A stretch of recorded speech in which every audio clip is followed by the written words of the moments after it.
Right now, all of you should know it, right? Yes. I wanted to ask you again, how many of you have not received this Lenten devotion? Would you raise your hand? Make sure you get it. Teresa, you may have it. It's free. Very good. Very good. Good morning, folks. Good morning. Good morning. Wow, what a morning, huh? What a morning.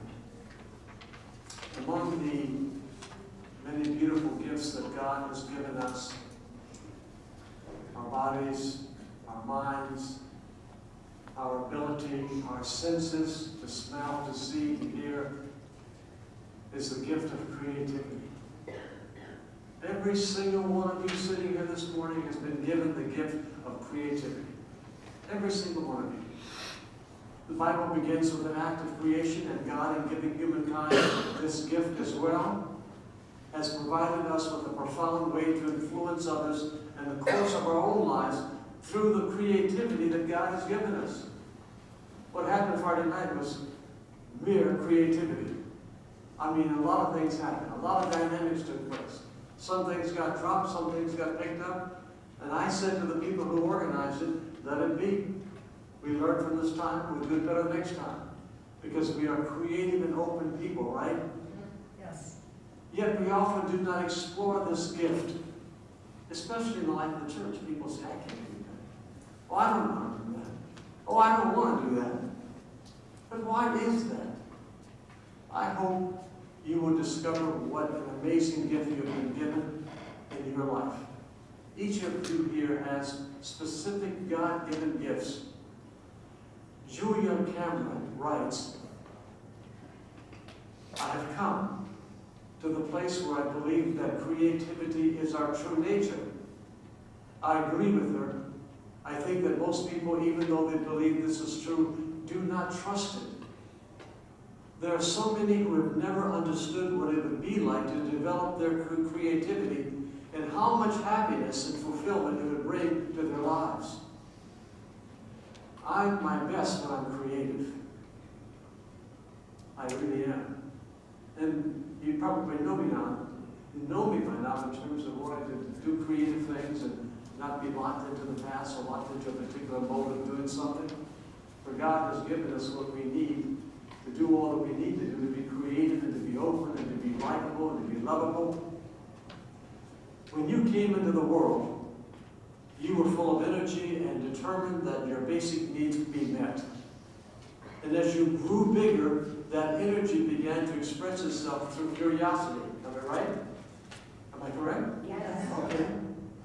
As a young child, you enjoyed exploring everything around you, touching and feeling and experiencing your environment. Watch a child, watch a little baby.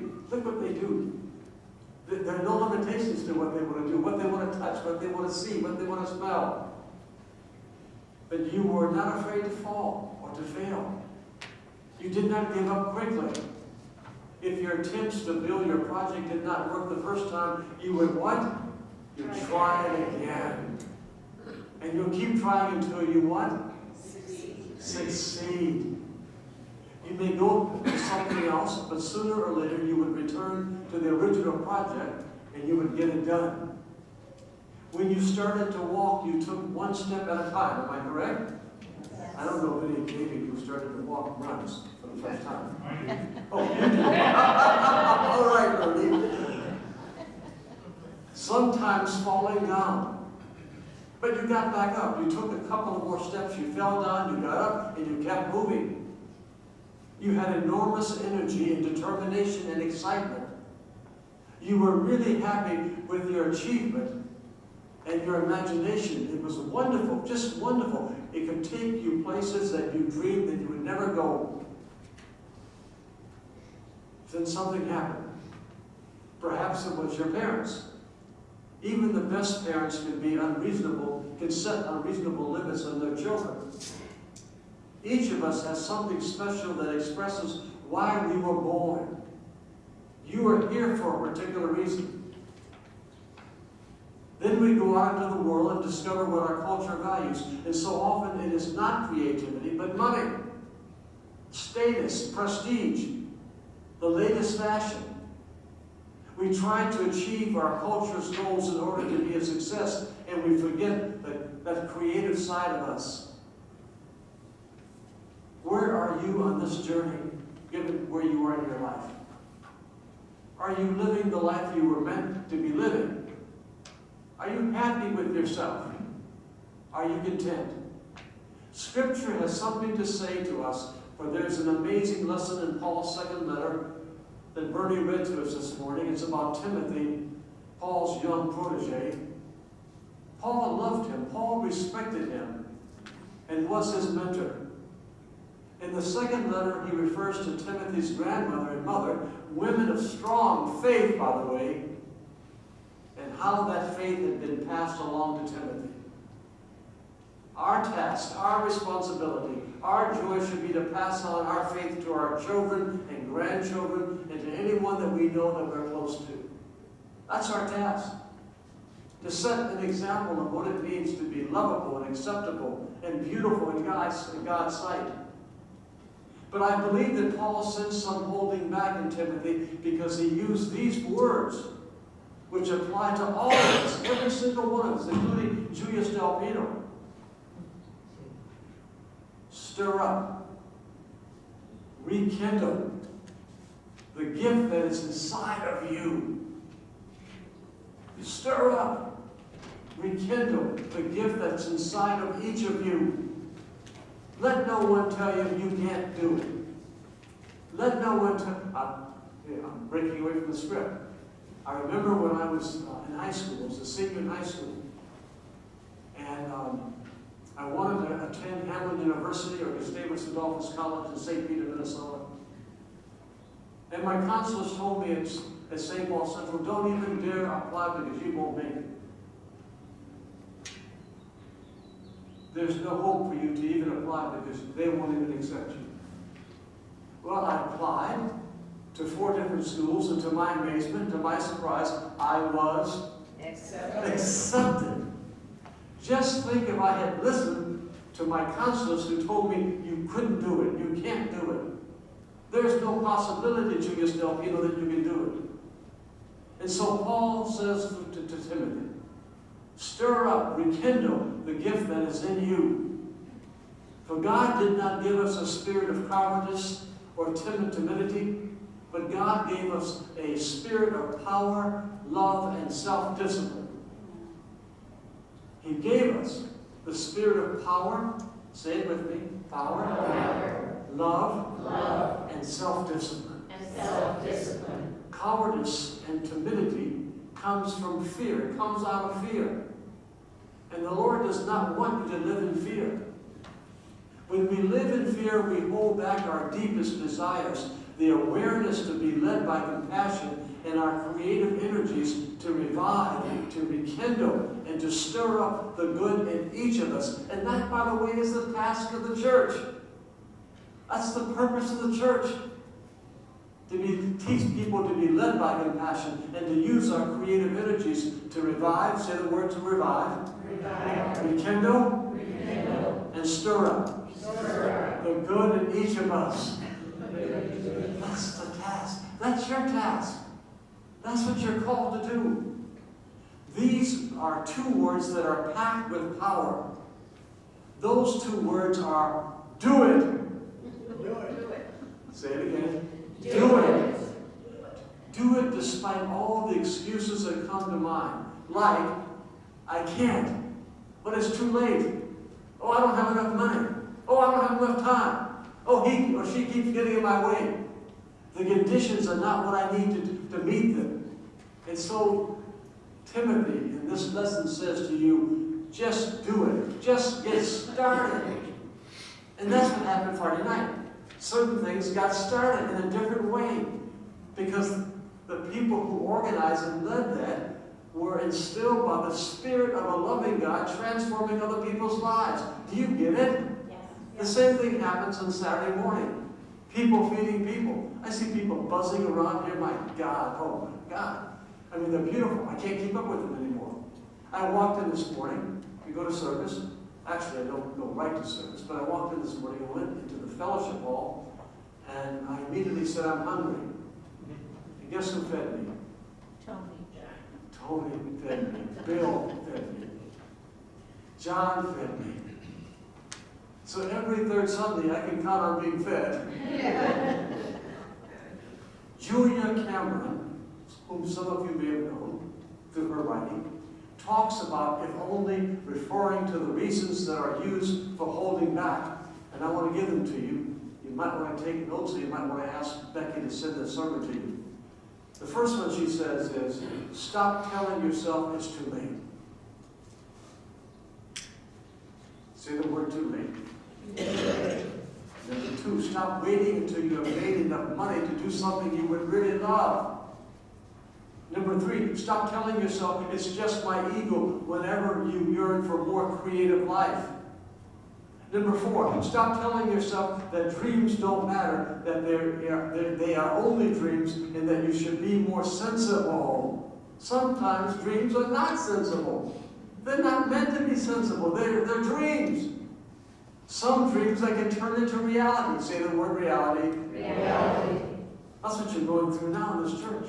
You're facing this a reality of what the church can be, what the church can do, how the church can reach out to folk. That's what you're doing. And it's impacting your lives at home, in your relationships with your spouse, significant other, lover, or your daughter, your son, your granddaughter, your grandson. Everything is changing. It's being mixed up so that you will be able to see a new vision, a vision that you already have, but you'll be able to see it acted out through how we make decisions together. Number six, stop telling yourself that creativity is a luxury and that you should be grateful for what you got. Jesus told a parable that many of you have heard many times. The parable is called the parable of the talents. You know the story quite well. It is a story about a man who calls three of his employees together, and he says, I'm going to be away for a long period of time. My plan is to entrust you with some money while I'm away. And to put it in today's language, to one servant he gave $5,000. To another one he gave $2,000. And a third one he gave $1,000. And then he went away for some time. And the one with $5,000 found ways of creating more money with it. And he doubled the $5,000. And the second man also found creative ways to use his money. And he also doubled his money. But the servant who had been given $1,000 was afraid and skeptical and doubtful. Stay with me now. Afraid, skeptical, doubtful, negative,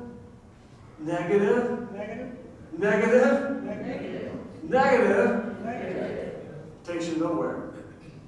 Negativity takes you nowhere but down. I know that from having lived X number of years. The master could be harsh and demanding, he said to himself. So rather than take a chance, rather than seize this opportunity with his fortune, he dug a hole in the ground and he buried to keep it what? Safe and hidden.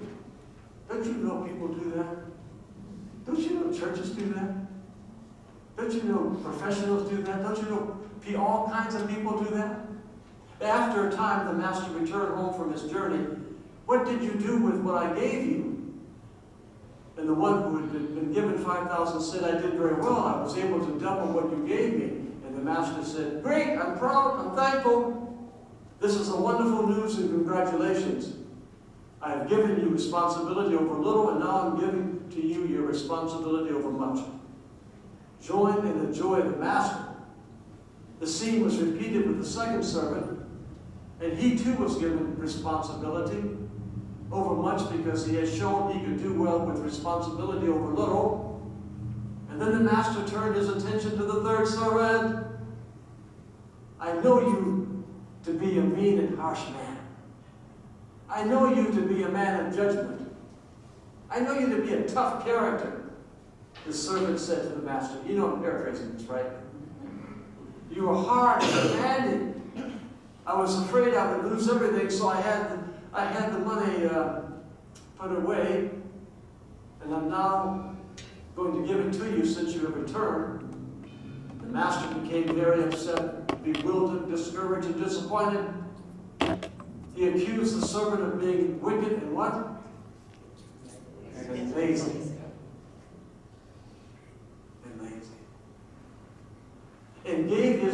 thousands of the first servant. Then he cast the unworthy servant into what? Utter darkness. And historically, theologically, what that means is he just walked away from it, left it, and had nothing more to say to him and just kept moving. Those are tough terms. But I think Jesus was saying that when we bury our talents instead of using them for good, something dies within and we suffer needlessly from a lack of fulfillment. We waste our lives and gifts and talents God has given us, all of us. And so I pray to you this morning, on this third Sunday in Lent, on this beautiful Sunday morning, a Sunday morning that we've been blessed with abundance, to rekindle, say it, rekindle, to stir up the gift of God that is in you, and do something with it. So what I'm asking you to do is this: you let the light shine. You let your light shine. Let it shine. I know it's past us. That's okay. You all went wrong in the beginning. You let your light shine. And so, sing with me. This little light of mine, I'm gonna let it shine. This little light of mine, I'm gonna let it shine. This little light of mine, I'm gonna let it shine. Let it shine, let it shine. Understand? Everywhere I go, everywhere I go, I'm gonna let it shine. Everywhere I go, I'm gonna let it shine. Everywhere I go, I'm gonna let it shine. Let it shine, let it shine, let it shine. Let us pray for the creativity you give us at birth, Lord, which still lingers and looks for expression. Give us the courage and the compassion to stir it up, to rekindle it in our hearts. And Lord, that we might dream big and wake up with that flower, that creative achievement surrounded with the spirit of compassion and mercy.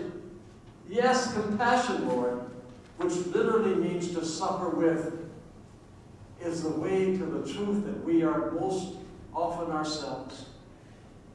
Now when we differ from others, but when we are the same.